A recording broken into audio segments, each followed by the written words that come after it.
राधे राधे साथियों, जय श्री कृष्ण। आप सबको प्रणाम। कैसे हैं आप सब?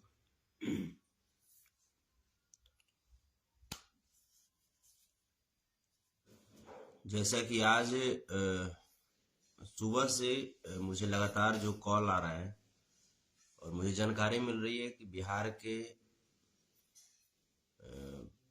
सारण जिला अंतर्गत, जो कि अभी जिसको हम छपरा बोलते हैं, वहाँ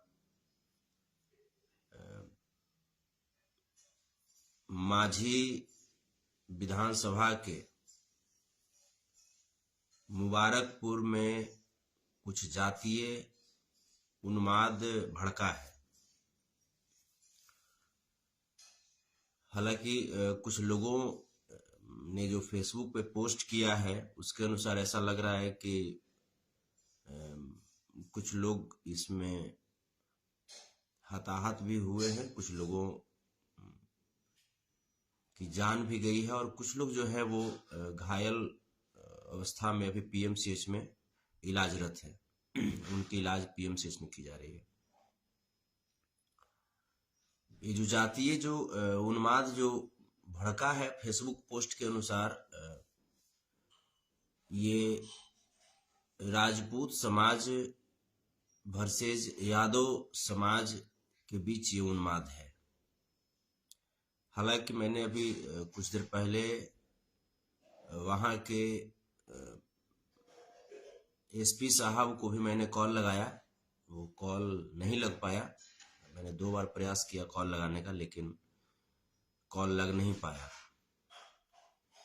उसके बाद फाइनली मैं अभी आया हूँ लाइव, क्योंकि जैसा कि गांव से फोन आ रहा है कि गांव में बहुत तनाव का माहौल है और कुछ जो लोग हैं खास करके इस घटना को जातीय रंग देने की कोशिश कर रहे हैं। खास करके कुछ संगठन हैं जो कि इस घटना को जातीय रंग देने की कोशिश में लगे हुए हैं। अपनी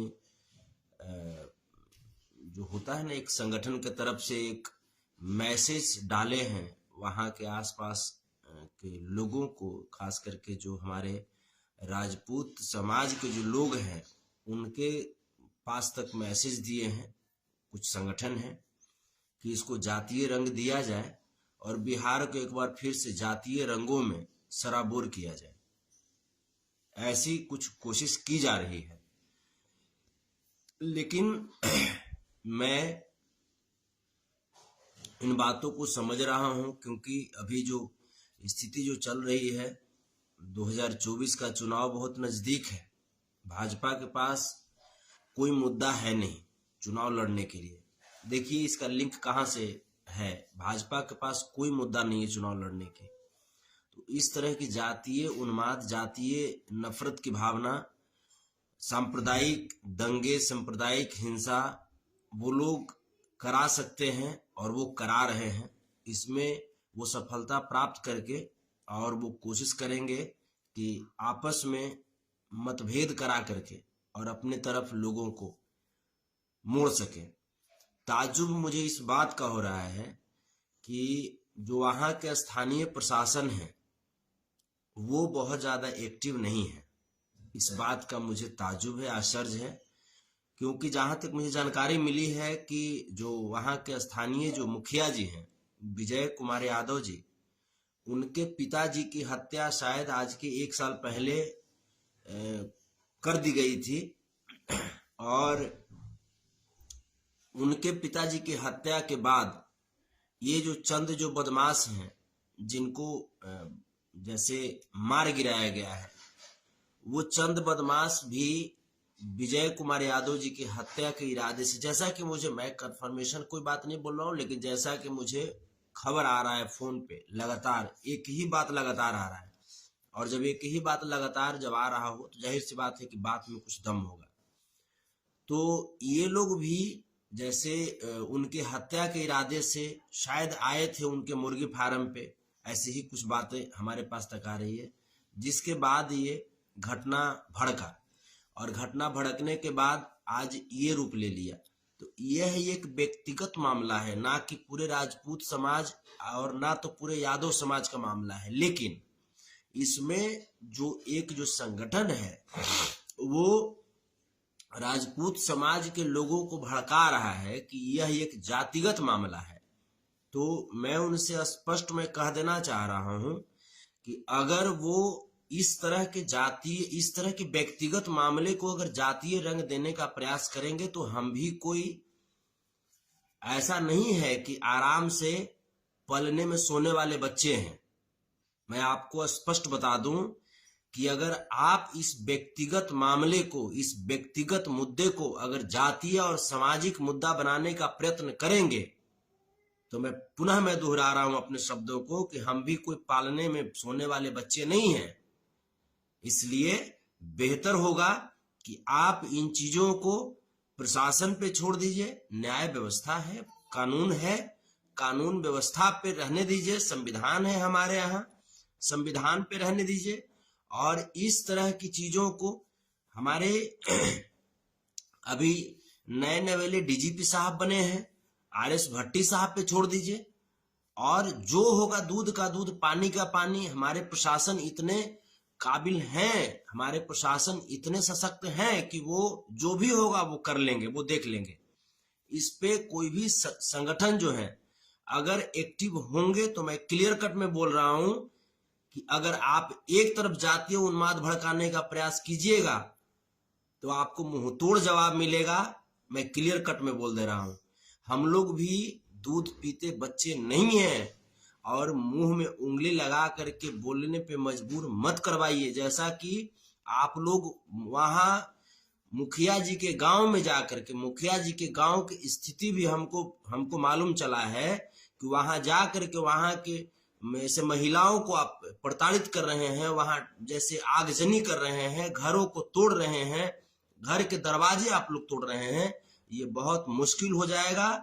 आप लोग शांति बनाइए। मैं लगातार टेलीफोन के माध्यम से भी मैं बात कर रहा हूं, मेरे पास फोन आ रहे हैं।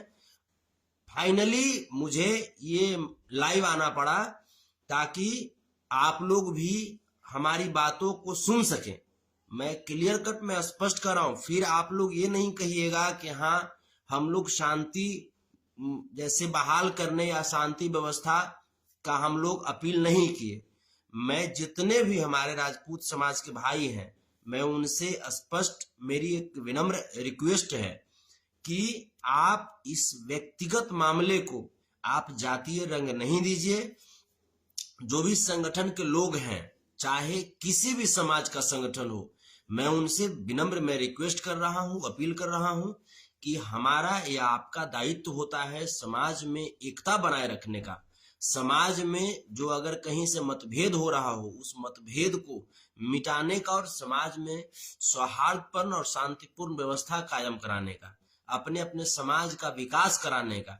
इसका मतलब ये नहीं है कि व्यक्तिगत मामले को आप जातीय रंग दे दीजिएगा, सामाजिक रंग दे दीजिएगा और उसको दंगा भड़का करके। आपको क्या लगता है जैसे इस तरह के दंगा जब भड़केंगे तो सिर्फ ऐसा थोड़े है कि यादव समाज के लोगों को ही क्षति होगी या राजपूत समाज के लोगों को ही क्षति होगी। इन दोनों के अलावे आप ये बताइए कि वहां के आसपास के माहौल में यादव समाज और राजपूत समाज के अलावे और भी जाति के लोग हैं ना जी। तो आप कहीं ना कहीं इन दोनों के मैटर में आप तो किसी तीसरे को आप नुकसान पहुंचा रहे हैं, आप किसी तीसरे को नुकसान पहुंचा रहे हैं ना।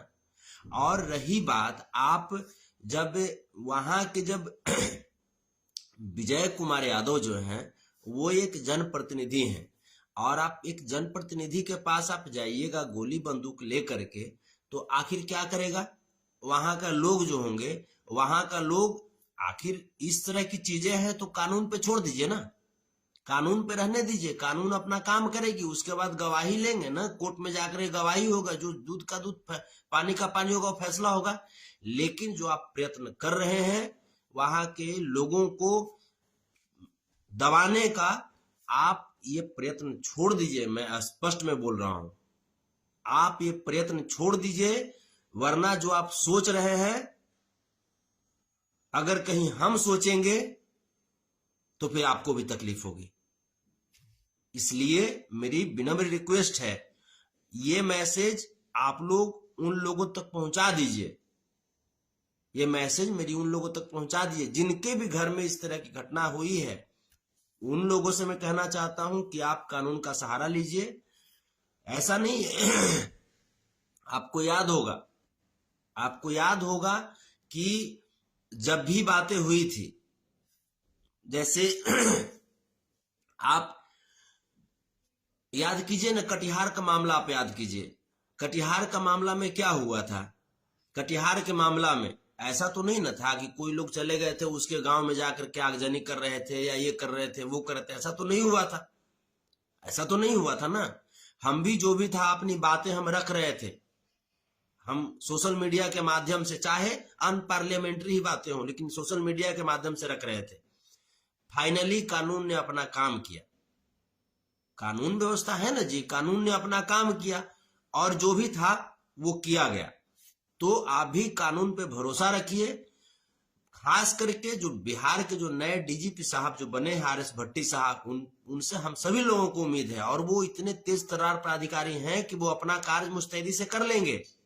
इसलिए आप सब धैर्य बना करके रहें, शांति व्यवस्था कायम रखें, और जो भी कहनी है आप अपनी बातों को रखिए, सोशल प्लेटफॉर्म पे रखिए, कहीं भी रखिए, आप आवेदन दीजिए। जो भी जितनी मुस्तैदी से, जितनी स्पष्टता से जांच करानी है वो आप लोग जांच करवाइए। अगर सोचिएगा कि घर को तोड़ देंगे और औरत को अगर बेइज्जत करेंगे, तो मैं आपको बता देता हूं कि आपकी ये जो भावना है, ये जो आपके घिनौने कार्य हैं, वो आपको बहुत मुश्किल में डाल सकते हैं। कानूनी रूप से आप बहुत कमजोर पड़ जाएंगे, और फिर ये जो लड़ाई है, इस लड़ाई में अगर आप सोचेंगे कि हम, अगर कोई संगठन हमको सह दे करके और बहुत दिन तक हमारी रक्षा करेगा, बहुत दिन तक हमारी लड़ाई लड़ेगा, तो ये आपकी सिर्फ भ्रम है। अगर आप किसी संगठन से अगर प्रेरित हैं, तो हमारे यादव समाज का भी संगठन है, और उस संगठन का मैं खुद राष्ट्रीय अध्यक्ष हूं। और अपने संगठन के राष्ट्रीय अध्यक्ष तो बाद की चीज है, मैं अपने समाज का एक सदस्य होने के नाते अगर बातें समाज पे आ जाएगी तो मरते दम तक मैं समाज का साथ दूंगा। इसलिए मेरी हाथ जोड़ करके विनम्र रिक्वेस्ट है कि शांति व्यवस्था बहाल कीजिए, और जितने भी जो वहां के जो विद्वान लोग हैं, जो पढ़े लिखे सामाजिक लोग हैं दोनों समाज में, उनसे मेरी अपील है कि वहां की स्थिति को समझें। वहां के जितने भी प्रशासन के लोग हैं उनसे मेरी अपील है कि आप वहां मुस्तैद होइए, और जो कार्य किया जा रहा है उस गांव में उस कार्य को रोकिए, वरना फिर बड़ा मुश्किल होगा। प्रणाम।